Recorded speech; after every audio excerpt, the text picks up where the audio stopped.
Capítulo 636. La Pascua Suplementaria. La orden de Jesús esta vez ha sido ejecutada al pie de la letra, de manera que Betania rebosa de discípulos. Los prados, los senderos, los huertos y los olivares de Lázaro están llenos de discípulos y, no siendo estos suficientes para contener a tantas personas que además no quieren dañar los bienes del amigo de Jesús, muchos se han diseminado por entre los olivares que conducen de Betania a Jerusalén por los caminos del monte de los olivos. Están más cerca de la casa de los discípulos antiguos y más lejanos y muchos otros. Caras poco conocidas o completamente desconocidas, pero ¿quién podría ya reconocer tantas caras y nombrarlas? Yo creo que son centenares, y de vez en cuando, entre el revoltillo, una cara o un nombre que me recuerdan a caras ya vistas entre aquellos a quienes Jesús favoreció o que convirtió, quizás en los últimos momentos, pero es superior a mis capacidades el recordar tantos rostros y tantos nombres y el reconocerlos a todos. Sería como pretender que hubiera reconocido a los que estaban en la multitud que se apiñaba en las calles de Jerusalén el domingo de Ramos o el doloroso viernes, o que cubría el Calvario con su tapiz de rostros, en su mayoría contraídos por el odio. Los apóstoles entran en la casa de Simón o salen de ella, moviéndose entre las personas para mantenerlas en calma o responder a sus preguntas. Los ayudan en esto Lázaro y Maximino. Tras las ventanas del piso de arriba de la casa de Simón se ven aparecer y desaparecer todas las caras de las discípulas, y cabelleras grises u obscuras, entre las que resaltan las cabezas rubias de María, de Lázaro y de Aurea. De vez en cuando, una se asoma a mirar y luego se retira, y están todas, jóvenes y ancianas, incluso las que nunca habían venido, como Sara, de Afec. En la terraza juegan los niños que Sara recogió, los nietos de Ana de Meron, María y Matías. El niño Salem, que es el niño deforme que era nieto de Nahum y que ahora vive feliz y sano, y otros más, y es una bandada de pajaritos felices vigilados por Marxiam y por otros discípulos jovencitos, como el pastorcito de Enon y Yaya de Pelia. Y veo ahora entre los niños al niño de Sidón, que era ciego, y que se supone que su padre lo ha traído consigo. Empieza la puesta del sol en un tercísimo cielo, y Pedro solicita el parecer de Lázaro y de sus compañeros. Yo digo que convendrá despedir a la gente. ¿Qué piensan ustedes? Hoy tampoco va a venir, y muchos de estos tienen que celebrar esta noche la pequeña Pascua.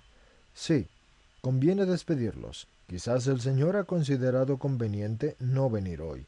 En Jerusalén se han reunido todos los del templo, y no sé cómo les ha llegado la voz de que Él venía.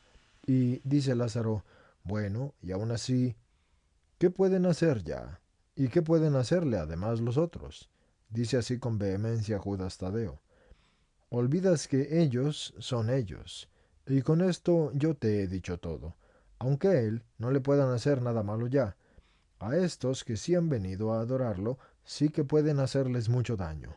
Y el Señor no quiere perjudicar a sus fieles. Además, ¿tú crees que ellos, cegados como están por su pecado y por ese pensamiento suyo, siempre el mismo e inmutable, entre el barullo de ideas que hay en su cabeza, no tienen también la de que el Señor haya resucitado, o sea que no haya muerto nunca?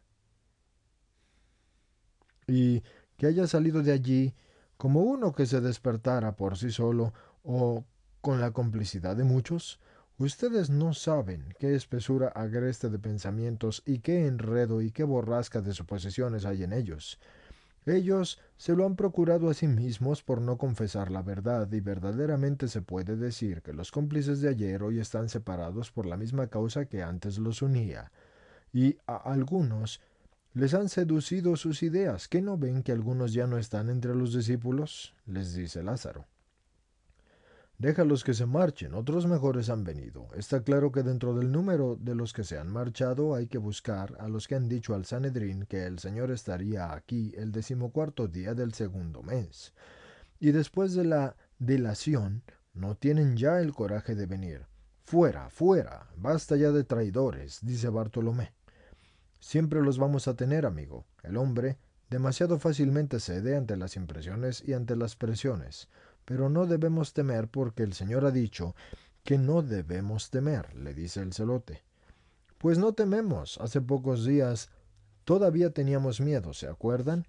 Yo por mi parte, cuando pensaba en el regreso aquí, sentía miedo, y ahora me parece que ya no tengo ese temor, pero yo no me fío demasiado de mí y ustedes tampoco se fíen demasiado de sus cefas. Porque ya una vez he demostrado que yo soy arcilla que se deshace en vez de granito compacto. Bueno, pues vamos a despedir a estos. Hazlo, Lázaro.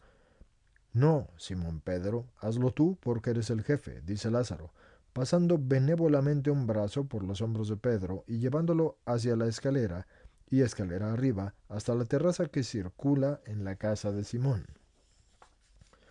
Cuando Pedro hace el ademán de hablar, la gente que está cerca se calla y los que están más lejos se acercan, y Pedro espera a que la mayoría esté ahí en torno, y luego dice, hombres venidos de todos los lugares de Israel, escuchen, yo les exhorto a que vuelvan a la ciudad, porque el sol ha empezado a descender, así que márchense, pues. Si él viene, se los haremos saber, cueste lo que cueste, y que Dios esté con ustedes. Se retira y entra en una habitación que es vasta y luminosa, donde están congregadas en torno a la Virgen todas las discípulas más fieles, así como las otras mujeres que querían al Señor como maestro, a pesar de no haberlo seguido nunca en sus desplazamientos, pero va a un rincón a sentarse y mira a María que le sonríe. La gente afuera lentamente se separa en dos partes, la de los que se quedan y de las que se vuelven a la ciudad. Y voces de personas mayores que llaman a los niños y vocecitas de niños que responden y luego el murmullo desciende de tono.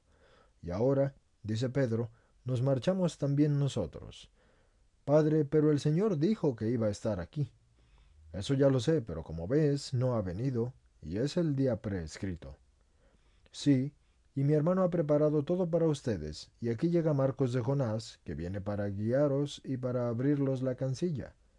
Pero también voy yo, y todos vamos. Lázaro ha preparado para todos, dice María de Magdala.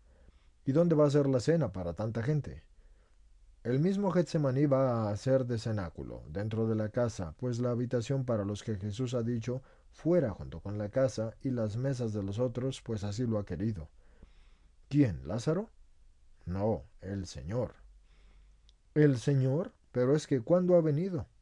Ha venido. ¿Y qué más te da el día? Ha venido y ha hablado con Lázaro. Yo creo que él viene, es más, ha venido a visitar a cada uno de nosotros, aunque no todos lo digan, porque guardan esa alegría como su más preciada perla, que hasta le temen mostrarla porque tienen miedo de que pierda su esplendor más hermoso, los secretos del rey, dice Bartolomé, y mira el grupito de las discípulas vírgenes, que se ponen como la púrpura, como si en sus caras se reflejaran los rayos del sol poniente, pero lo que las enciende es una llama espiritual de intensa alegría. María, la Virgen de las Vírgenes, que viste una túnica de blanco lino, una azucena vestida de candor, agacha la cabeza, sonriendo sin hablar, como se parece en este momento a la Virgencita de la Anunciación. Está claro que solos no nos deja, aunque así nos parezca visiblemente. Según mi opinión, es Él el que pone en mi pobre corazón y en mi mente, que es aún más pobre, ciertos pensamientos, le confiesa Mateo. Y los otros no hablan, y se miran, mientras que se ponen los mantos observándose recíprocamente, pero el cuidado mismo con que algunos se tapan lo más posible la cara para ocultar la onda de la alegría espiritual que emerge al pensar en los divinos secretos y encuentros, pone en claro que pertenecen al grupo de los más privilegiados. Díganlo, ¿no? Dicen los otros. No es que vamos a estar celosos ni tampoco queremos saber indiscretamente, pero sí será un consuelo para nosotros la esperanza de no estar para siempre privados de verlo. Recuerden las palabras de Rafael a Tobías. Bueno es mantener oculto el secreto del rey, pero también es honorífico revelar y publicar las obras de Dios. Y esto está en Tobías 12, parte 7. Tiene razón el ángel de Dios de mantener el secreto de las palabras que él les haya dicho, pero también en revelar su continuo amor a nosotros. Santiago de Alfeo mira a María como para recibir una luz, y visto por la sonrisa de que ella asiente, dice, es verdad, he visto al Señor, y no dice más. Y es el único que lo dice. Los otros dos que se habían tapado mucho, o sea, Juan y Pedro, no dicen nada. Salen todos en grupo delante, y los 11, y luego en torno está María, y Lázaro con sus hermanas y las discípulas como últimos. Así también están como últimos los pastores y muchos de los 72 discípulos, y se encaminan hacia Jerusalén por el camino que lleva al monte de los olivos, y los niños que quedan van y vienen corriendo felices. Marcos muestra un caminito que sortea el campo de los Galileos y las zonas más transitadas y que lleva directamente a la cerca nueva del huerto de los olivos, y abre, y los invita a pasar y cierra. Muchos discípulos se intercambian las palabras en un tono bajo y alguno de ellos va a preguntar algo a los apóstoles, especialmente a Juan, pero hacen gestos que significan que esperen y que no es el momento para hacer lo que piden, y así todos se tranquilizan. Cuánta paz en este vasto olivar, besado aún por los últimos rayos del sol en sus partes más altas y ya en la sombra en las más bajas. Hay un suave frufru del viento entre las frondas verde plata y un alegre cantar de pájaros despidiéndose del día que ya muere. Ahí está la casita del guardia, y en la terraza que le hace de techo, Lázaro ha mandado disponer una cobertura de toldos de forma que aquella se ha transformado en un ventilado cenáculo para los discípulos que un mes antes no habían podido celebrar la Pascua. Abajo, dispuestas en una pequeña y bien limpia explanada, hay otras mesas, y dentro de la casa, en la habitación, mejor está la mesa de las discípulas. Se llevan a las distintas mesas de los que no han celebrado la Pascua los corderos asados, las verduras, los ácimos y la salsa rojiza, y se pone en las mesas el cáliz del rito. Pero en las de las mujeres no está este cáliz, sino que hay tantas copas cuantas son las comensales, y se deduce que de esta parte de la ceremonia estaban eximidas las mujeres. Y en las mesas de los que han celebrado ya la Pascua en su debido momento está el cordero, pero faltan los ácimos y las verduras con la salsa rojiza. Lázaro y Maximino lo dirigen todo, y Lázaro se inclina hacia Pedro para decirle algo. Es algo que le hace al apóstol menear bruscamente la cabeza, negando con una obstinación increíble. Pues es función tuya, dice Felipe, que está a su lado. Pero Pedro, señalando a Santiago de Alfeo, dice, este es el que debe hacerlo. Y mientras debaten esto, el Señor se aparece donde empieza la explanada y saluda. Paz a ustedes. Y todos se ponen de pie, y el ruido advierte a las discípulas de lo que está sucediendo y están para salir, pero en esto Jesús ya entra en la casa, y así las saluda también a ellas, y María dice, Hijo mío, y lo venera más profundamente que todos los demás, enseñando con ese gesto que por muy amigo que pueda Jesús ser, amigo y pariente hasta el punto de ser incluso el Hijo, aún así sigue siendo Dios, y como a Dios se le ha de venerar, y venerarlo siempre, con espíritu adorador, aunque su amor por nosotros sea tan pleno, que lo lleve a darse como si fuera un hermano y esposo nuestro, con toda familiaridad. La paz a ti, querida madre. Siéntense y coman. Y yo subo arriba, donde Marciam espera su premio. Y sale otra vez para subir por la pequeña escalera y llama con fuerte voz. Simón Pedro y Santiago de Alfeo, vengan. Y los dos nombrados suben detrás de él, y Jesús se sienta ante la mesa del centro, donde está Marciam, y dice a los dos apóstoles, van a hacer lo que yo les diga. Y a Matías, que está sentado en la presidencia de la mesa, empieza el banquete pascual. Jesús esta noche tiene a Marciam a su lado, en el lugar donde estaba Juan la otra vez. Pedro y Santiago están detrás del Señor, esperando sus órdenes. Y con el mismo ritual de la cena pascual se desarrolla esta. Hay los himnos, hay las preguntas y el beber de los sucesivos cálices. Y no sé si en las otras mesas se verifica lo mismo. Donde está Jesús yo me concentro, a menos que un deseo suyo no me obligue a ver otra cosa. Y de todo me olvido para contemplar a mi Señor, que ahora está ofreciendo los mejores trozos de su cordero. Lo ha tomado y lo ha puesto en su plato, pero no lo come. Como tampoco se come las verduras, ni la salsa, ni tampoco bebe del cáliz. A Marciam, que llega incluso a un estado de beatitud. Jesús al principio había hecho a Pedro una señal de que se inclinara para escucharlo, y Pedro, después de escucharlo, había dicho con fuerte voz, en este momento, el Señor, siendo padre y cabeza de su familia, ofreció por todos nosotros el cáliz, y ahora hace una nueva señal a Pedro, el cual de nuevo lo escucha y de nuevo se alza para decir, y en este momento, el Señor, se ciñó para purificarnos y enseñarnos lo que habíamos de hacer nosotros mismos para celebrar dignamente el sacrificio eucarístico. Y así la cena continúa. Y Pedro, tras una nueva señal, dice, en este momento el Señor tomó el pan y el vino y lo ofreció, y orando los bendijo, y hechas las partes, nos las distribuyó a nosotros diciendo, esto es mi cuerpo y esta es mi sangre del Nuevo Testamento eterno, que por ustedes y por muchos será derramada para el perdón de los pecados. Así Jesús se pone de pie y está majestuosísimo, y le ordena a Pedro y a Santiago que tomen un pan y que lo partan en pequeños trozos y que llenen de vino una copa, que es la más grande que haya en las mesas.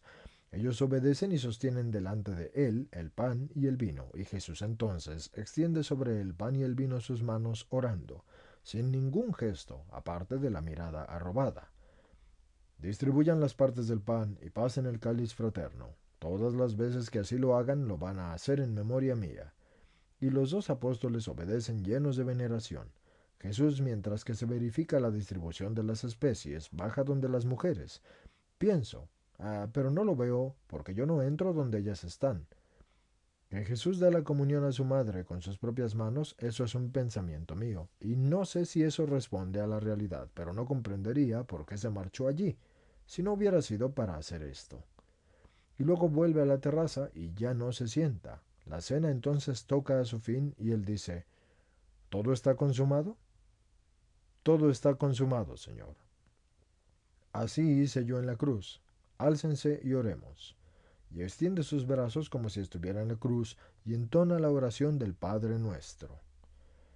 No sé por qué lloro en este punto, y pienso que quizás es la última vez que se la oigo decir, y de la misma manera que ningún pintor o ningún escultor va a poder jamás darnos la verdadera efigie de Jesús, así igualmente ninguno, por muy santo que sea, va a poder decir al mismo tiempo tan viril y dulcemente el Padre nuestro. Sentiré siempre una gran nostalgia de estos Padres nuestros que son oídos a Jesús. Son verdaderos coloquios del alma con el Padre amadísimo y adoradísimo de los cielos. Son gritos de honor y obediencia, de fe y de sumisión, y de humildad y misericordia, de deseo, de confianza, de todo. Así márchense, y que la gracia del Señor esté con todos ustedes y su paz les acompañe, les dice Jesús despidiéndolos, y se despide en medio de un fulgor de luz que supera con mucho al claror de la luna que está ya llena, y está alta sobre el huerto silente, y también el fulgor de las lámparas que están sobre las mesas. No hay ni una voz. Hay lágrimas en los rostros y adoración en los corazones, nada más. La noche vela y conoce junto con los ángeles los latidos de estos benditos.